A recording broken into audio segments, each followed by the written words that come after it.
Ráno začíname kávičkou tak ako vždy, ktorá je spojená s drobnou poradou, na ktorej si plánujeme rozvrh dňa, strategicky rozplánujeme obliadky, stretnutia s klientmi a všetko, čo je potrebné počas dňa vyriešiť.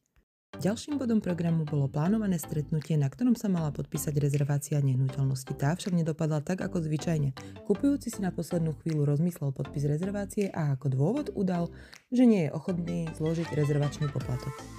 Nevadí, ide sa ďalej. Záujemcov o danú nehnuteľnosť máme dostatok. Ak vás však zaujíma téma rezervácií a rezervačných poplatkov, dajte nám odber a like a v nasledujúcom videu vám túto tematiku rozoberieme. A tu už vidíte zábery z auta. Práve sme vyrazili na poslednú obliadku dňa mimo Košíc smer Slanské Nové Mesto. Máme tam na predaj pozemok za zaujímavú cenu. Samotná lokalita, v ktorej sa ponúkaný pozemok nachádza, sa nazýva Jozefova Pusta.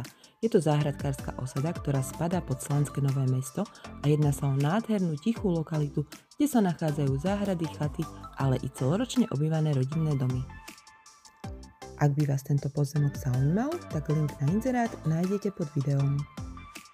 Pred obliadkou máme ešte chvíľočku času, tak som sa rozhodla natočiť zo pár záberov, aby ste videli, o aké nádherné prostredie sa jedná.